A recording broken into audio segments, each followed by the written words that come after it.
함께 읽겠습니다. 시작. 너희는 자유의 율법대로 심판받을 자처럼 말도 하고 행하기도 하라. 긍휼을 행하지 아니하는 자에게는 긍휼 없는 심판이 있으리라. 긍휼은 심판을 이기고 자랑하느니라. 아멘. 우리 새해 인사하겠습니다. 우리 좌우대 계신 분 보시고 새해 복 많이 받으십시오. 이렇게 한번 인사하십시오. 새해는 모든 일이 잘 될 것입니다. 이렇게 하면 새해는 모든 일이 잘 될 거예요. 새해는 새해는 건강할 될 거예요. 새해 하시는 모든 일이 하나님의 은혜 가운데 잘 될 줄로 믿습니다. 또 내일부터 시작되는 본격적인 설 명절에 사랑 가득하고 은혜 충만한 그런 풍성한 시간들이 되기를 주님의 이름으로 축복합니다. 예수를 믿는 사람과 예수 믿지 않는 사람의 가장 큰 차이가 무엇인지 아십니까? 예수를 믿는 사람과 예수 믿지 않는 사람 가장 큰 차이가 뭘까요? 이번 설 명절에 여러분들의 믿지 않는 가족들이 오면 딱 봐도 우리 처제, 우리 동서, 우리 엄마, 우리 아빠 예수님 잘 믿네 이 말 들어야 되잖아요. 그죠? 그럼 뭔가 차이가 있어야 되잖아요. 그 차이가 뭘까요? 단순히 교회를 다닌다, 교회를 다니지 않는다 이 차이일까요? 어떤 차이가 있을까요? 저는 그 가장 큰 차이는 종말에 대한 믿음이라고 생각합니다. 우리가 예수를 믿는다면 우리에게 종말의 믿음이 있는 것, 그것이 믿지 않는 불신자들과의 가장 큰 차이라고 할 수 있죠. 그래서 성경의 가장 마지막 책, 마지막 장, 마지막 절에는 이렇게 기록하고 있습니다. 요한계시록 22장 20절과 21절인데 우리 다 같이 한번 읽어보겠습니다. 시작. 이것들을 증언하시니가 이르시되 내가 진실로 속히 오리라 하시거늘 아멘. 주 예수여 오시옵소서. 주 예수의 은혜가 모든 자들에게 있을지어다. 아멘. 이렇게 기록합니다. 아마 이 얘기 많이 들어보셨을 텐데 이 말씀은 아람어로 마라나타라는 단어를 씁니다. 마라나타. 이 단어의 뜻이 뭐죠? 주여 오시옵소서라는 뜻입니다. 이것은 성경의 결론이기도 하고 우리 믿는 성도의 신앙 고백이기도 하지만 이 교회, 세우신 교회의 신앙 고백이기도 합니다. 신자는 최후의 심판을 생각하면서 오늘을 살지만 불신자는 최후의 심판 따위는 생각하지 않고 오늘을 삽니다. 그래서 이런 불신자들의 삶을 보면 그냥 될 대로 되라, 그냥 그런 삶을 살지만 우리 믿는 신자들의 삶은 아멘, 주 예수여 오시옵소서 하는 것처럼 될 줄 믿습니다. 그 아멘의 신앙으로 살아가는 거예요. 그래서 우리가 신앙생활을 할 때 말씀을 듣고 할 때 아멘 하는 것은 그냥 내 인생이 될 대로 되라, 그게 아니라 나는 믿는 성도고 나는 하나님을 믿는 사람이기 때문에 아멘, 말씀대로 될지어다, 말씀대로 될 줄로 믿습니다. 그 믿음 가지고 사는 거예요. 그리고 그 믿음의 결론은 주 예수여 오시옵소서. 마지막 그 종말의 때를 생각하며 사는 것이 신자와 불신자의 가장 큰 차이라는 것이죠. 그래서 믿는 신자들의 처신은 믿지 않는 불신자들의 처신과 달라야 돼요. 어떻게 달라야 될까요? 무엇을 말하든지 무엇을 행동하든지 우리는요 최후의 심판을 생각하며 말하고 행동해야 한다는 것이죠. 마태복음 12장 36절과 37절을 메시지 성경으로 보면 이렇게 말씀합니다. 내가 너희에게 말한다. 이 부주의한 말 한마디 한마디가 되돌아와서 너희를 괴롭힐 것이다. 결산의 날이 올 것이다. 말에는 막강한 힘이 있다. 말에 신중을 기하여라. 말이 너희를 구원할 수도 있고 너희를 저주할 수도 있다. 이렇게 말씀하세요. 이것은 예수님이 직접 하신 말씀입니다. 사람이 무슨 쓸데없는 말을 하든지 어떤 말을 하든지 그 말한 것을 가지고 우리가 주님 앞에 심판날에 신문받을 것이라고 경고를 하세요. 우리 입에서 나온 말로 어떤 사람은 의롭다함을 받을 것이고 우리 입에서 나온 말로 어떤 사람은 저주를 받을 것이다, 이렇게 말씀하고 있습니다. 그러므로 성도라면 이 최후의 심판을 생각하고 어떻게 말할지를 결정해야 한다라는 것이죠. 사실 우리에게 이 마라나타의 믿음이 있다면 삶의 태도와 자세는요 분명히 달라져야 돼요. 아니, 저는 달라진다고 확실히 믿습니다. 왜요? 하루하루의 삶이 한 시간 한 시간의 시간이 진지해질 것이기 때문에 삶의 모든 순간순간이 달라질 수밖에 없다는 것이죠. 고려신학대학교의 초대 학장이었던 한상동 목사님이 신사참배에 반대를 해서 교단을요 이 고신 교단을 이제 탈퇴해서 분리를 할 수밖에 없는 상황에 처해진 거예요. 이때 온 한국교회가 이 한상동 목사님을 비난하고 이 한상동 목사님은 한국교회를 분리하는 사람이라고 비난하면서 험담을 하기도 하고 책자까지 만들어서 배포를 하기도 했습니다. 그런데 한상동 목사님이 전혀 이 문제에 대해서 아무 말을 하지 않는 거예요. 그러니 한상동 목사님이 심무했던 그 교회가 꽤 컸는데 그 교회 장로님들이 우리도 그들처럼 책을 만들어서 반박하자, 우리도 그 사람들처럼 말을 하고 이야기하자, 이렇게 이야기를 했습니다. 당연하죠. 그때 이 목사님이 이렇게 말해요. 하나님이 세상을 불로 심판하실 때 나를 비난하기 위해 만든 그 책들도 다 불타 없어질 것인데 그렇게 할 필요가 있습니까? 이렇게 이야기를 합니다. 과연 진짜 목사님이시? 최후의 심판이 있는 것을 아는 사람의 말과 행동은 이렇게 다르다는 거예요. 하나님이 마지막 그 순간에 뭐라고 내게 말씀하실 것인지가 중요한 것이지 사람들이 오늘 내게 뭐라고 말하는지는 전혀 중요하지 않아요. 그런데 우리의 삶을 보면, 우리의 신앙을 보면 하나님의 말씀에 여러분들은 큰 영향을 받으십니까? 아니면 사람의 말에 큰 영향을 받으십니까? 하나님께서 오늘도 봉사하고 섬기는 헌신하는 여러분들에게 잘하였다, 착하고 충성된 종이다, 이 말에 여러분들 감사하고 기쁘십니까? 아니면 사람이 와 이래 짜노? 아이고 이거 뭐 발로 만들었나 마, 이 말 한마디에 더 큰 영향을 받으십니까? 여러분들은 어디에 영향을 받고 있습니까? 오늘 본문을 보면 우리의 말과 행위를 하나님의 심판 아래 두어라 이렇게 말씀합니다. 12절을요 메시지 성경으로 보면 이렇게 기록되어 있습니다. 자유를 주는 그 법에 따라 심판을 기다리는 사람처럼 말하고 행동하십시오, 이렇게 말해요. 자유의 율법을 따라서 심판을 받는다라는 것이 무슨 말일까요? 이 말은 율법의 기능을 우리에게 설명하는 겁니다. 율법의 궁극적인 목표는요, 우리를 자유하게 하는 거예요. 율법의 궁극적인 목적은 우리가 죄가 죄임을 알고 내 스스로 죄를 해결할 수 없으니 죄를 해결할 수 있는 유일한 한 분, 예수 그리스도를 믿는 것, 그분을 붙잡는 것, 그분을 사랑하고 섬기는 것, 그것이 내가 살 길이다. 그래서 그 죄에서 자유함을 얻고 예수 그리스도로 자유함을 누리는 것, 이것이 바로 율법의 순기능이에요. 근데 우리가 지금까지 신앙생활 했던 것을 한번 보십시오. 주일날 돈 쓰지 말라 했는데 돈 쓰고, 주일날 뭐 하지 말라 했는데 하고, 그것 때문에 내가 벌 받을까 싶어, 그것 때문에 내가 저주 받을까 싶어, 내가 몸이 안 좋은 게 그것 때문일까 싶어, 우리 가정이 잘 안 되는 게 그것 때문일까 싶어, 내 자식들이 사업이 잘 안 되고 건강이 안 좋은 거 혹시나 그것 때문일까 싶어가지고 노심초사하고 조바심 가지며 그렇게 여러분도 신앙생활 하셨잖아요. 저도 동일하게 그렇게 신앙생활을 했습니다. 그런데 그것은 율법의 기능이 아니죠. 그거는 율법의 악순환입니다. 선순환이 아니죠. 자유의 율법을 따라 심판받을 자처럼 말하고 행동하라 하는 것은 율법이 우리에게 자유함을 주셨으니 그 자유함 안에서 서로 축복하고 서로 사랑하고 서로 위해주고, 그 말, 하나님 앞에 섰을 때 어떤 심판을 받을지를 생각하고 말하고 행동하라, 그렇게 말씀하시는 겁니다. 죄를 지은 인생에게 이 하나님의 율법은 무섭죠.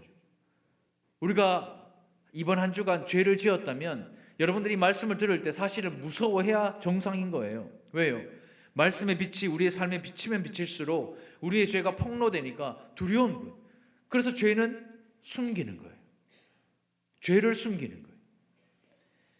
하나님의 법이 밝게 비치면 비칠수록 내 삶이 너무나 적실하게 폭로되고 나타나니까 두려운 겁니다. 율법을 알면 알수록 우리의 죄가 드러나니까 우리 양심이 고통을 느끼게 되는 거죠. 그래서 하나님의 말씀을 들으면 들을수록 우리가 자유를 누리게 되는 것이 아니라 우리 양심이 속박을 당하게 되는 거예요. 말씀을 듣고 내가 이 자유함을 누리려고 교회에 왔는데 말씀을 들으면 들을수록 내가 죄인인 것이 폭로되어 무섭고 두렵다면 우리는요, 우리 교회는요, 아직 저는 희망이 있다고 생각합니다. 아무 생각 없이 그냥 교회 나와 말씀을 들어도 죄가 죄인 줄 모르고 내가 했던 말, 내가 했던 행동이 죄가 죄인 줄 모른다면 여러분들은 그냥 돌아왔다 그냥 돌아가는 나쁜 성도예요. 문제를 가지고 왔다가 나갈 때 문제를 그대로 가지고 나가면 여러분들은 나쁜 성도입니다. 문제를 가지고 이 예배당에 나와서 오늘 예배드리고 나갈 때는 기쁨과 감사와 환희로 돌아가야죠. 그게 착한 성도예요. 오늘 말씀을 들을 때 내가 말을 부주의하게 했네, 결국 이것이 심판의 때에, 심판 때에 나를 구원할 수도 있고 나를 저주할 수도 있구나. 아, 내가 이번 한 주간 말 조심해야 되겠다. 내가 이번 한 주간 행동 조심해야 되겠다. 이렇게 결단하는 것이 마라나타의 신앙인 거예요. 이렇게 결단할 수 있는 것이 내가 주님 앞에 섰을 때 내가 받을 심판을 생각하며 말하고 행동하는 것입니다. 율법이 우리를 얽매고 있을 때는 기뻐할 수가 없죠. 감옥처럼 율법이 우리를 가두고 초등교사처럼 우리를 다룰 때는 평안함이 없습니다. 그러나 예수 믿는 사람들은 이 율법을 들을 때 얼굴에 기쁨이 있고 마음이 평안이 넘치는 거예요. 아멘이십니까? 아멘이세요? 집에 뭔 일 있어요? 뭐 집에서 나올 때 뭐 넘어졌어요? 말씀 앞에 말씀을 들으면 얼굴에 기쁨이 있고 마음에 평안이 넘쳐야 되는데, 제가 여기 와서 항상 하는 얘기, 제발 웃으세요. 저도 여기서 웃기는 게 한계가 있어요. 사람의 한계를 뛰어넘는 그리스도 예수의 평강이 여러분들에게 있어야 될 거 아닙니까? 그죠? 감사하고 기쁜 소식이 있습니다. 우리 여혜민 집사님이 원래 포항이 직장인데 경산으로 시험 쳐서 됐어요. 박수! 이제 좋은 남편만 있습니다. 여러분들 도와주세요. 이렇게 웃기는 거 말고 말씀으로 기쁘고 예수 그리스도로 기쁨을 누리는 여러분들이 되기를 소망합니다. 제가요, 왜 이렇게 오늘 말씀 준비하면서 왜 이렇게 한국 성도들이 특히 경상도 사람들이 왜 이렇게 웃는데 인색하고 친절하지 않나라고 생각을 해보니까 답을 찾았어요. 우리는 한이 있는 민족이잖아요. 민족에 한이 있어가지고 뭘 해도 심각해. 제가 외국 교회에 가본 적이 있어요. 외국 교회 가보니까 한이 흑인들이 있는 교회를 가본 적이 있는데, 이 흑인들 아마 뭐 유튜브 보신 분들은 아시겠지만 흑인들 교회를 가면요, 처음부터 끝까지 텐션이 막 올라가 있어요. 그러니까 이 사람들은 찬양을 할 때도 막 그루브를 타요. 막 이러면서 막 찬양해요. 막 이러면서. 우리는 막 이러는데 그 사람들은 몸이요 막 이러면서 막 찬양해. 음도 우리는 뭐 십자가 찬양 부를 때 어때요? 주 달려 하면 내 때문에, 내 죄 때문에 우리 주님 아프시겠다 막 이러잖아요. 근데 거기는요, 주 달려 막 이렇게 해요. 그래서 내가 거기 있는 그 한인 목사님에게 물어봤어요. 아니, 한국 교회 성도들은 이렇게 십자가 찬양하면 다 슬퍼가지고 막 울고 내 때문에 막 가슴 치고 이러는데, 이 흑인, 특히 흑인들은 왜 이렇게 그룹을 타면서 막 박수 치면서 막 춤추면서 이렇게 십자가 찬양을 해요? 우리는 생각만 해도 슬프잖아요. 십자가에 달리신 예수님 생각만 해도 내 때문인 것 같고, 내 때문에 그래 됐다 생각하니까 너무 얼마나 아프실까. 그러니까 십자가에 달린 예수를 주목하고 우리가 찬양하니까 너무 슬프고 너무 한이 맺히는데, 이 외국인들은요 막 그룹으로 막 타는 거예요. 그래서 제가 물어봤어. 왜 그러냐 물어보니까 그 목사님이 하는 말이, 한국 성도들은 한이 있다는 한. 마음에 한이 있어가지고 주 달려주고 십자가 하면 다 내 때문이라고 하고, 다 내 때문에. 근데 사는 거는 네 때문이라고 하고, 십자가 앞에서는 내 때문이라고 하고, 십자가 닦이면 네 때문이라고 하고. 근데 외국 사람들은 그게 아니고, 그래서 제가 물어봤어요. 아니, 외국 사람이랑 한국 사람이랑 똑같은 예수를 믿는데 왜 이렇게 다릅니까? 물어보니까 외국 사람들은 십자가에 달린 예수를 바라보는 게 아니라 부활하신 예수님을 본대요. 똑같은 예수인데 우리도 부활하신 예수를 믿잖아요. 그래서 예수님이 부활하신 주일로 삼고 우리가 예배를 드리잖아요. 근데 우리가 예배를 드릴 때도 기쁨이 없고 감사가 없고 환희가 없는 것은 여전히 예배 나와도 예수님은 십자가에 못 박혀 있거든요. 우리 예수님이 이미 십자가에서 살아나셨습니다. 아멘이십니까? 십자가에서 사망을 이기시고 사셨어요. 우리는 부활절만 사셨네 박수치고 와 하고 그 다음 주부터 주 달려 십자가에 또 죽어요. 그리고 다음 해 부활절 돼야 또 살아나. 그게 아니고 우리 예수님은 부활하셨습니다. 지금도 부활하셔서 승천하셔서 우리의 처소를 준비하기 위하여 천국에 계십니다. 아멘이십니까? 그분을 우리가 찬양하고 그분을 기뻐하기 위해 예배를 드리는데, 예배 오는 여러분들의 표정을 보면 십자가에 일단 돌아가셨어요.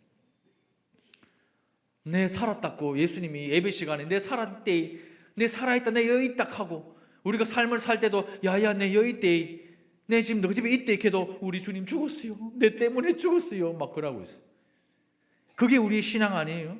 그게 우리 삶이 아닙니까? 여러분들은 어떤 예수님을 주목하고 계십니까?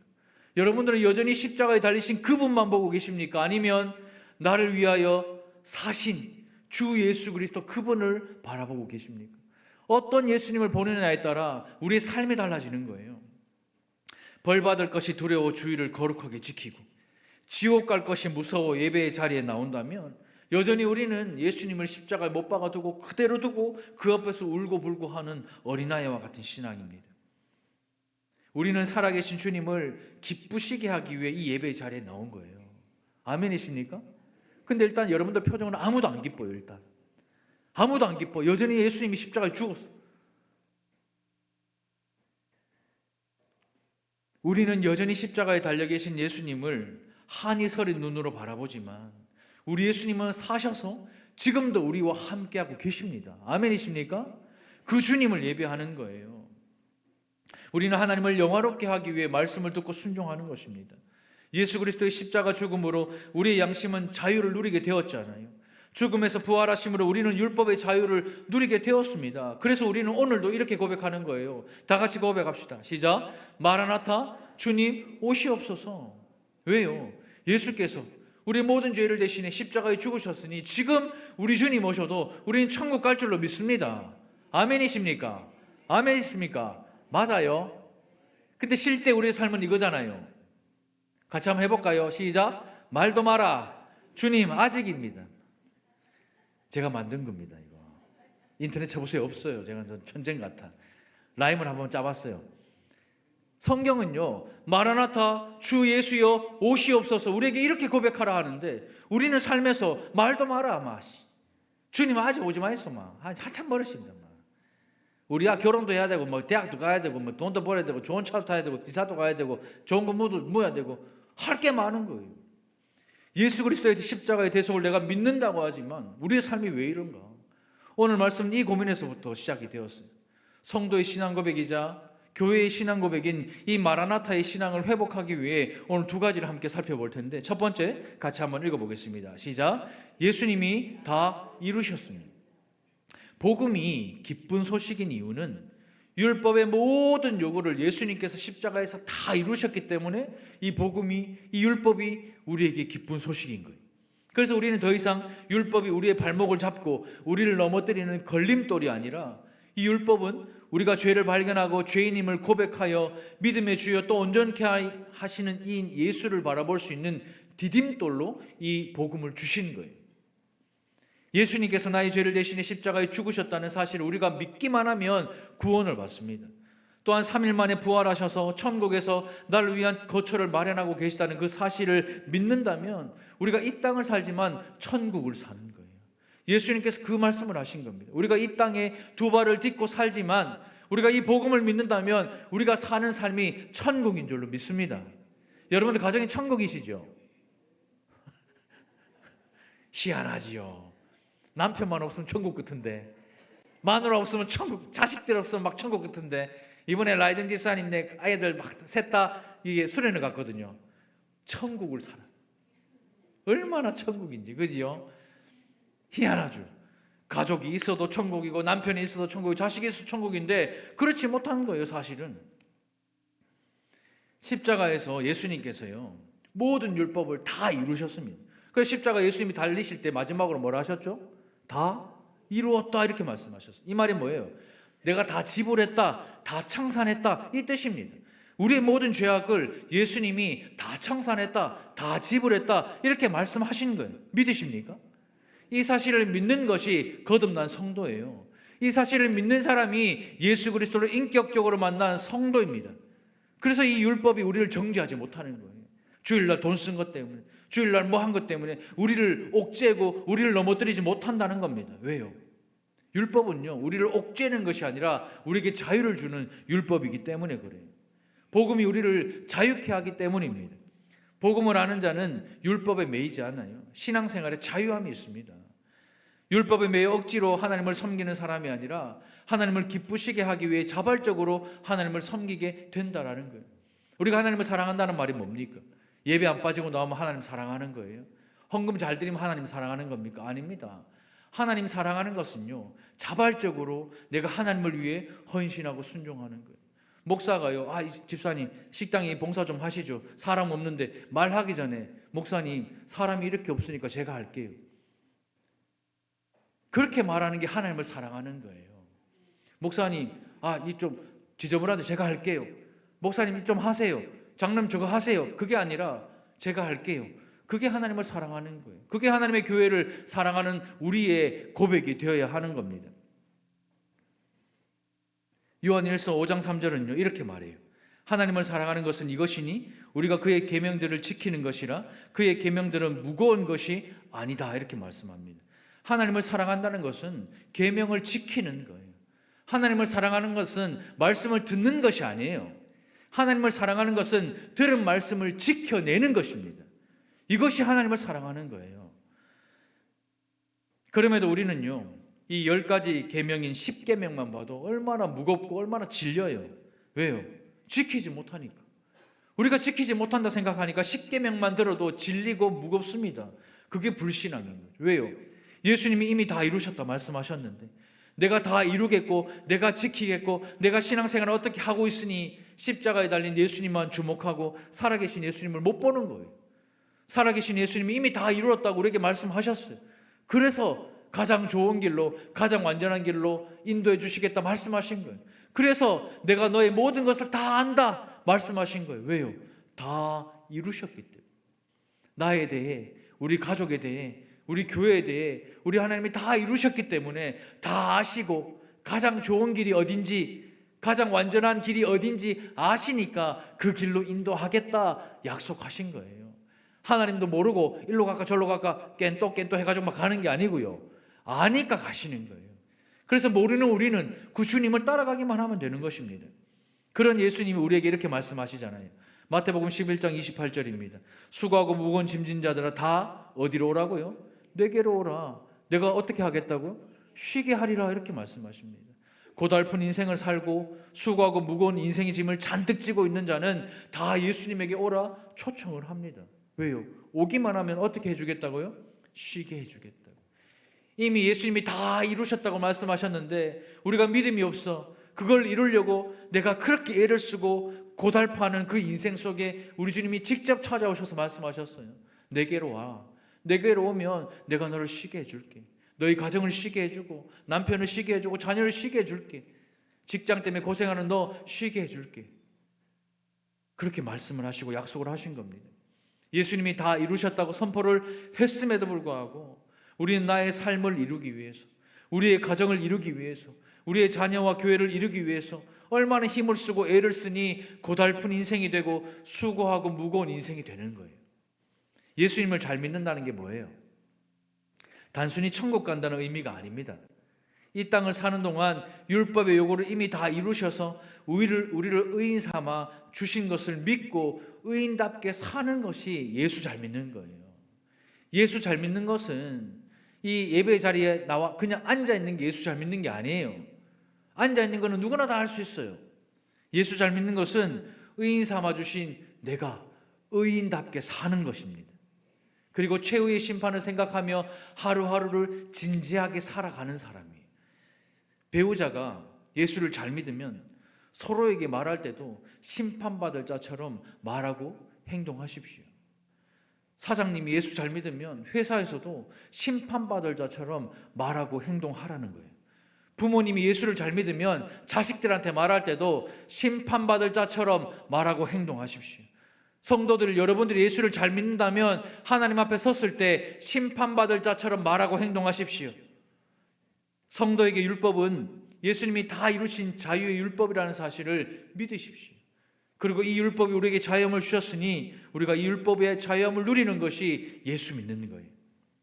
이 사실을 우리가 믿는다면 심판받을 자처럼 말할 수 있고 행할 수가 있을 것입니다. 예수님이 다 이루셨다. 이 말씀을 확신하고 믿으십시오. 십자가에서 죽으신 예수님에게서 이제 우리가 눈을 들어서 살아계시고 부활하신 영광스러운 예수 그리스도를 주목하는 저와 여러분들이 되시기를 주님의 이름으로 축원합니다. 두 번째는 이것인데요. 같이 한번 읽겠습니다. 시작. 긍휼은 심판을 이기고 자랑합니다. 긍휼은 심판을 이기고 자랑합니다. 원어를 보면 13절 앞에 왜냐하면이라는 말이 있어요. 우리 개역 한글 성경에는 빠져 있는데 원어 성경을 보면 왜냐하면이라는 접속사가 거기에 딱 있습니다. 왜요? 이유를 밝히는 거죠. 12절과 13절을 이어주는 이유를 밝히는데 그 이유가 뭐다? 긍휼이라는 거예요. 왜 우리가 자유의 율법대로 심판받을 자처럼 말하고 행동해야 하는가? 왜요? 우리도 하나님께 긍휼을 입은 사람이기 때문에 그렇습니다. 살다 보면 마음에 맞는 사람들만 있는 게 아니죠. 저도 살아보니까 마음에 맞는 사람만 있는 게 아니고 다 내 마음 같지 않더라고요. 이해 안 되는 사람 많고 진짜 많고 멀리 안 가도요. 가까운 배우자를 보십시오. 결혼하기 전에 제가 이 말씀 준비하면서 이런 생각이 들어요. 결혼하기 전에 아내랑 만나서 이렇게 데이트하고 이렇게 서로 이렇게 사랑할 때는 시키지 않아도 하는 행동이 이뻐 죽겠는 거예요. 말하지 않아도 와가 기다리는 게 이쁘고, 말하지 않아도 와가 뭐 선물을 꼴 하나 성에 주는 게 이쁘고, 말하지 않아도 막 하는 게 너무 이뻐요.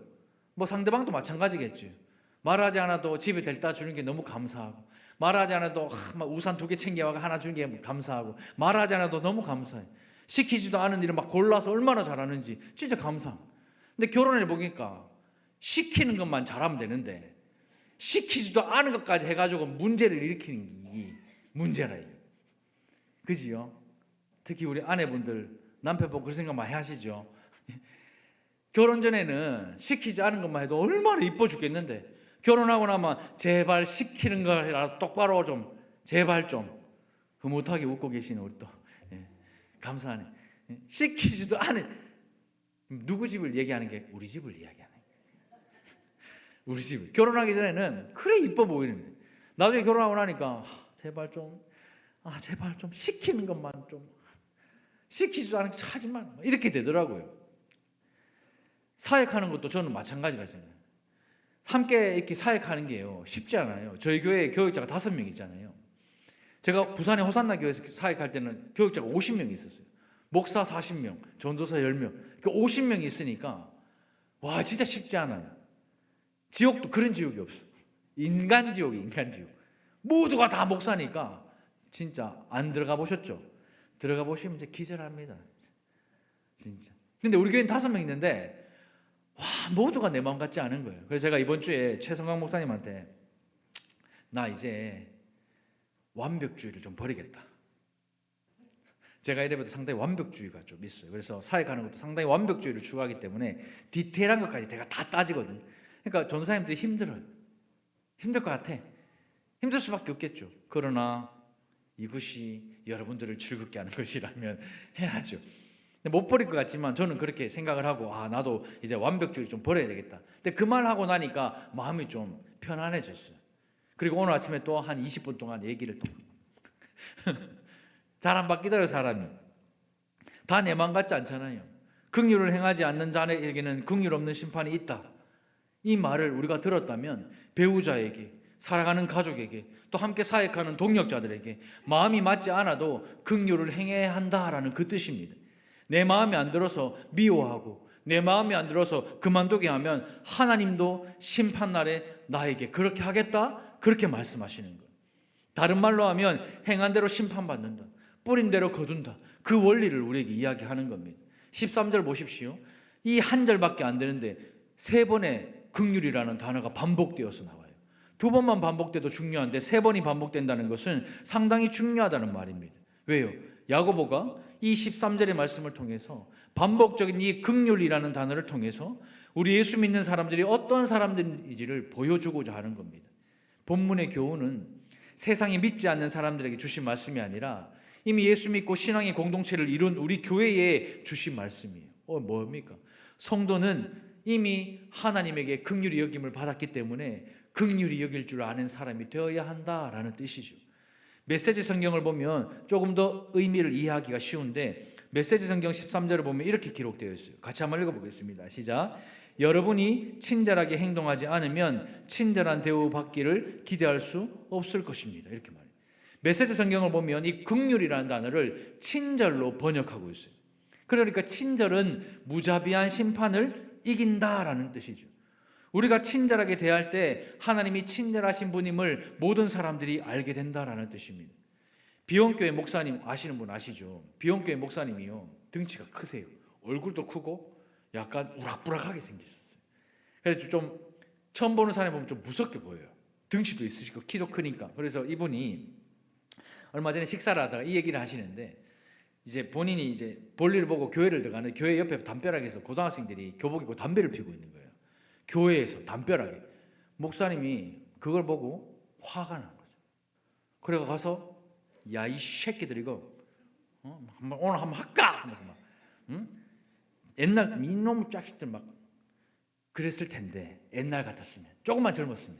근데 이제 나이가 좀 있으니까 안 될 것 같아가지고 이렇게 얘기를 했다면, 어이 거기 하니까 애들이 다 쳐다보더래요. 하던 거 마저 하고 가, 이렇게. 어이 거기 하던 거 마저 하고 가, 이렇게. 그러니까 애들이 멋쩍어가지고 담배를 끄고 가더라고요. 이게 친절의 힘 아니에요? 제가 예전에 저는 의경 출신이거든요. 군대를 의경을 했어요. 의경인데, 의경은 경찰하고 똑같은 옷을 입잖아요. 똑같은 옷, 똑같은 모자를 쓰고 똑같이 차고 다 나가요. 그래서 제가 후임 2명이랑 순찰을 돌다가 담배 피우는 그 애들이 있길래 경찰을 넣었어. 민중의 지팡이로 그들에게 가서 봉을 한 건 해가지고, 담배 안 까? 이 새끼들 이거 뭐 하니까 얘들이 옆에 있는 유리병을 깨가지고 막 뛰어오는 거예요. 그래서 어떻겠습니까? 경찰에 배운 호신술 있죠? 다 필요 없어요. 도망가야 돼. 셋 다 도망갔어요. 그렇게 말하니까 애들이 막 쫓아오는데 막 진짜 너무 겁이 나는 거예요. 근데 이 비원계 목사님이 친절을 베푸니까 친절히 여김을 받게 되더라는 말이죠. 이게 성경의 원리 아닙니까? 아니, 교회에서 사역할 때 여러분들 친절히 말하세요. 제가 교회에서 여러분들 사역할 때 보니까 경상도 사람의 특징이라고 저는 생각하지 않아요.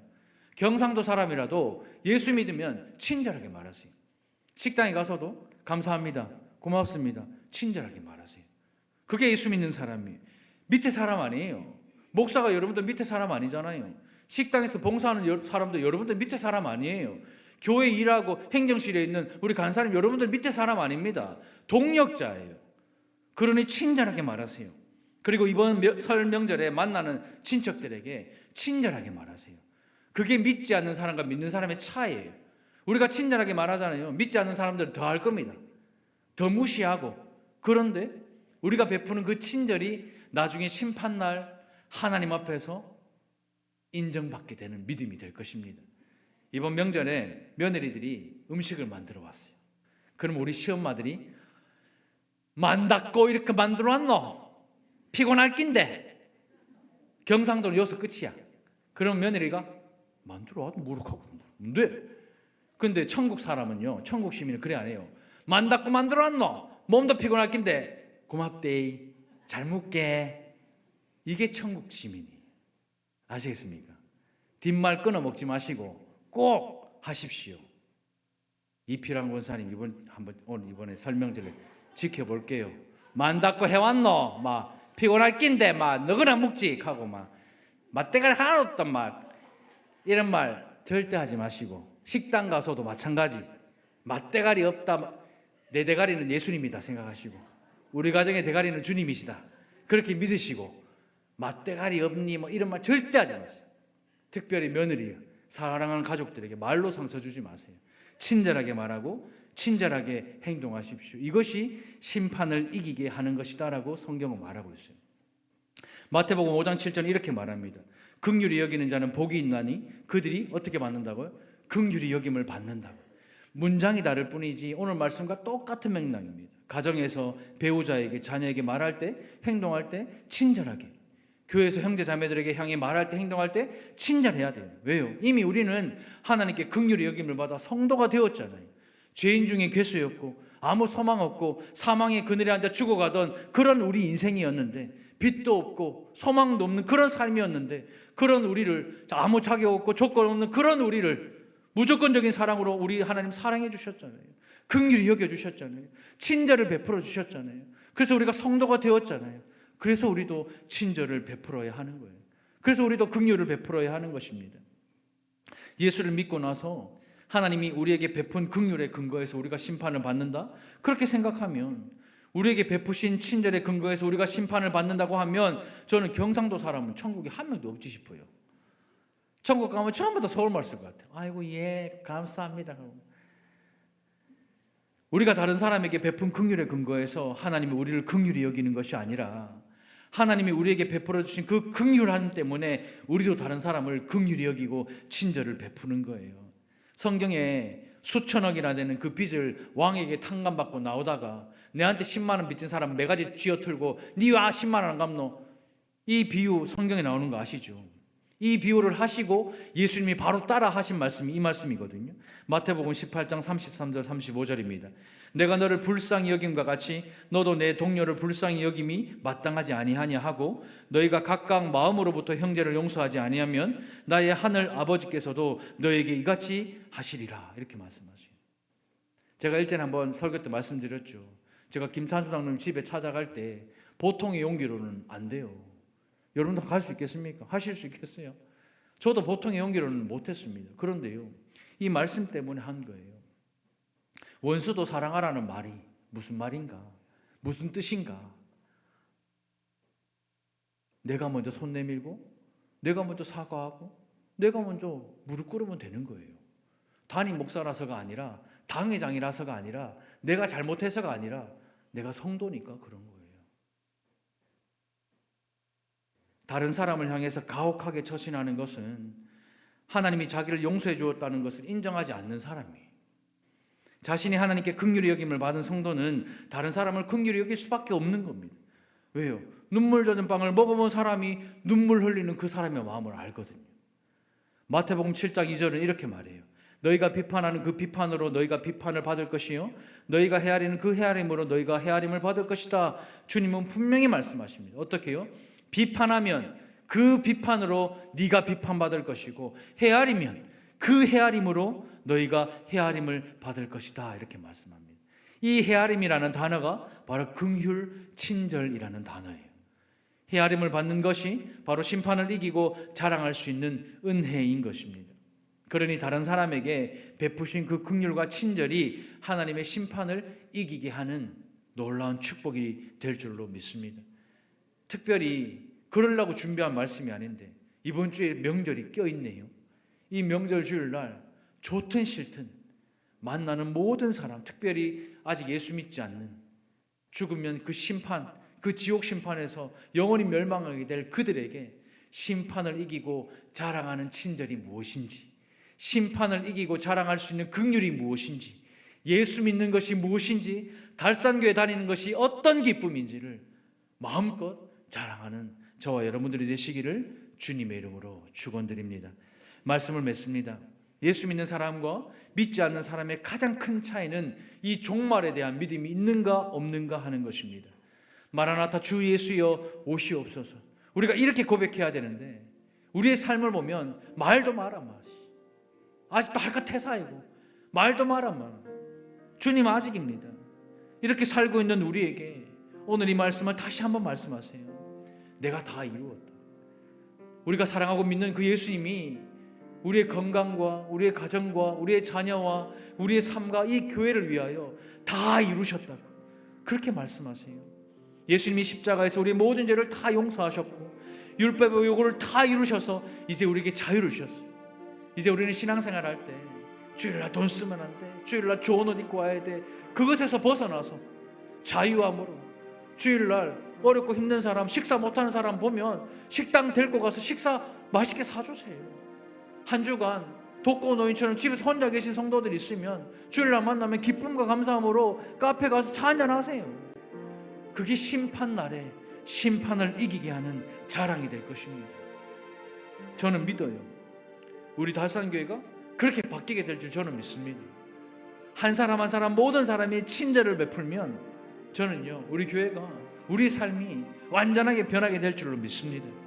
그리고 우리 입술에서 마라나타 주 예수여 지금 오시옵소서, 이 고백이 우리 입술에서 나오게 될 줄로 믿습니다. 이번 한 주간 특별히 설 명절에 친절하십시오. 배우자에게, 자녀들에게, 교회 식구들과 시댁 식구들과 친정 식구들과 특별히 우리 시어머님들은 며느리들에게, 시아버지들도 며느리들에게 기쁨과 감사함으로 그 고백을 하는, 그래서 정말 비판하지 말고 헤아릴 줄 아는 진짜 성도로 살아가는 저와 여러분들 되시기를 주님의 이름으로 축복합니다. 우리 시간 이 말씀을 생각하면서 같이 한번 기도할까요? 하나님, 나의 신앙은 어떤 신앙입니까? 마라나타 주 예수여 지금 오시옵소서. 이 고백을 해도 부끄럽지 않은 나의 삶이고 나의 신앙이었습니까? 하나님, 아니라면 이 시간 회개합니다. 주님 용서해 주십시오. 말도 마십시오. 주님 아직입니다. 이런 삶을 살았다면 하나님, 이제는 마라나타 주 예수여 지금 오시옵소서. 주님, 우리 가정을 위해 다 이루셨고 우리 배우자와 자녀를 위해 다 이루셨으니 주님 지금 오셔도 됩니다. 지금 오시옵소서. 그 고백을 할 수 있는 저와 여러분들이 되게 해달라고 우리 시간 주여 은혜를 주옵소서. 우리 한번 부르짖고요 함께 기도하며 나아가겠습니다. 주여 은혜를 주시옵소서. 사랑하는 주님, 이 시간 주의 말씀 앞에 우리를 돌아보면 하나님, 우리가 마라나타 주 예수여 속히 오시옵소서. 주님께서 다 이루셨고 나는 하나님께 긍휼히 여김을 받은 성도로 그렇게 살아가고 있었습니까? 하나님, 그렇지 않다면 하나님, 오늘 이 시간 우리의 모든 삶을 주 앞에 내어놓고 회개하며 돌이키기로 결단합니다. 하나님, 마라나타 주 예수여 속히 오시옵소서. 이 고백이 우리 입술의 고백이어야 하는데, 이 삶이 우리의 삶이어야 하는데 말도 마십시오 주님. 아직 오지 마십시오 주님. 아직 멀었습니다 주님. 이렇게 우리가 고백하며 살았다면, 그렇게 수고하고 무거운 인생을 짊어지고 살았다면 하나님, 이제는 그 주님 앞에 수고하고 무거운 모든 짐을 다 내려놓고 예수의 멍에를 지며 마라나타 주 예수여 속히 오시옵소서. 그 주님을 붙잡고 그 주님을 섬기며 살아가는 우리가 되게 하여 주시옵소서. 긍휼은 심판을 이기고 자랑한다 말씀하셨으니 하나님, 우리가 긍휼을 베풀며 친절을 베푸는 우리가 되게 하여 주시옵소서. 내 마음이 맞지 않고 내 마음에 들지 않는다 하더라도, 내가 예수의 마음에 들지 않고 내가 예수의 마음에 맞지 않아도 구원받은 성도가 된 것처럼 예수님이 다 이루셨음을 믿고, 긍휼은 심판을 이기고 자랑함을 믿고, 하나님 이번 한 주간 비판하지 않고 헤아리며 친절을 베풀며 긍휼히 여기며 그렇게 살아가는 우리가 될 수 있도록 주님 함께하여 주시옵소서. 하나님, 그런 신앙과 그런 믿음도 하여 주셔서 사랑하는 가족들에게 말로 상처 주지 않고 행동으로 상처 주지 않으며 말로 복음 전하며 말로 예수를 자랑할 수 있는 우리가 될 수 있도록 역사하여 주시옵소서. 사랑하는 주님, 우리가 예수 그리스도를 믿습니다. 예수님께서 나의 모든 죄와 나의 모든 허물과 빛도 없고 소망 없는 내 인생에 찾아오셔서 아무 자격도 없고 조건도 없는 나를 우리 하나님께서 사랑하셔서 당신이 하나밖에 없는 예수 그리스도를 십자가에 죽이시기까지 나를 사랑해 주셔서 나를 구원해 주시고, 우리 예수님 3일 만에 다시 부활하셔서 영원한 그 천국에서 지금도 우리를 위하여 중보하고 계시며 우리의 거처를 준비하고 계시는 그 살아계신 하나님을 주목하여 보지 못하고 여전히 십자가에 달려 죽으신 그 주님만 바라보며 우리의 삶이 기쁘지 않고 즐겁지 않았다면, 하나님 오늘 이 말씀을 통해서 우리의 눈을 들어 살아계신 하나님을 주목하여 보는 믿음을 허락하여 주시옵소서. 하나님, 우리가 그렇게 살지 못했습니다. 내가 그렇게 말하지 못하고 그렇게 행동하지 못했습니다. 내 마음에 들지 않고 내 마음에 맞지 않으면 비판하기가 일쑤였고 그들을 정죄하기가 일쑤였지만, 나의 모습을 돌아보면 나도 정죄받아야 되고 비판받아야 될 대상이지만 우리 하나님께서 나를 위하여 십자가에 예수를 죽이신 그 사랑 때문에 내가 구원받았음을 다시 한번 기억하며 나도 그들을 헤아릴 줄 아는 믿음을 허락하여 주시옵소서. 우리가 베푸는 친절과 긍휼은 심판날에 심판, 그 무자비한 그 지옥 심판을 이기고 자랑하게 되는 복음인 줄로 믿습니다. 이번 한 주간 이 설 명절에 사랑하는 가족들이 모일 때에 내 마음 내 뜻과 관계없이 내 입술로 예수를 자랑하며 교회를 자랑하고 예수 믿는 성도답게 살아가며 그렇게 친절을 베풀 줄 아는 우리 모든 성도들 되게 하여 주시옵소서. 그래야 우리가 주님 앞에 섰을 때에 너 정말 착하고 충성된 종이었다, 정말 사랑하는 나의 자녀고 나의 백성이었다, 그렇게 칭찬받으며 주님 품에 안길 수 있는 우리 모든 성도들 되게 하여 주시옵소서. 마라나타 주 예수여 오시옵소서. 이 종말의 믿음 가지고 이번 한 주간도 이 어렵고 힘든 세상을 이겨 승리하는 우리 성도들 되게 하여 주시옵소서. 모든 말씀 살아계신 예수님의 이름으로 기도드립니다. 아멘. 이 시간 우리 다 같이 자리에서 일어나셔서 우리 마라나타 이 찬양을 우리 힘차게 하나님께 올려드리며 우리 신앙을 고백하겠습니다. 우리의 신앙 고백이고 교회의 신앙 고백입니다. 마라나타 마라나타 주 예수여 어서 오시옵소서 어서 오시옵소서 땅의 모든 끝 모든 족속 주를 찬송하게 하소서 주를 찬송하게 하소서. 한 번 더 고백할까요? 마라나타 주 예수여 마라나타 주 예수여 어서 오시옵소서 어서 오시옵소서. 모든 열방이 주께 돌아와 모든 열방이 주께 돌아와 춤추며 경배하게 하소서. 우리 주님 다시 오실 길을 만들자. 십자가를 들고 땅 끝까지 우린 가리라. 우리 주님 하늘 영광 온 땅 덮을 때 우리 땅 끝에서 주를 만지. 우리 시간 다 같이 손을 들고 찬양합시다. 마라나타 마라나타 아멘. 주 예수여 오시옵소서. 마라나타 마라나타 아멘. 주 예수여 오시옵소서. 다시 오실 하나님께 우리 영광의 박수 올려드리겠습니다. 이번 한 주 힘들고 어려운 시간이 있어도 마라나타 주 예수여 오시옵소서. 그 종말의 믿음 가지고 친절을 베풀고 긍휼히 여길 줄 아는 진짜 성도의 삶을 사는 저와 여러분들 되시기를 주님의 이름으로 축복합니다. 기도하겠습니다. 이제는 우리 주 예수 그리스도의 은혜와 하나님의 다함없는 사랑과 성령님의 감화, 감동, 교통, 역사하심이 마라나타 주 예수여 속히 오시옵소서. 이 고백으로 친절과 긍휼을 베풀기로 결단하는 우리 모든 성도들 머리머리 위 이제로부터 영원토록 함께 있을지어다. 아멘. 예배를 마쳤습니다. 한 주간도 풍성한 하나님의 은혜가 넘치는 한 주가 되길 소망합니다.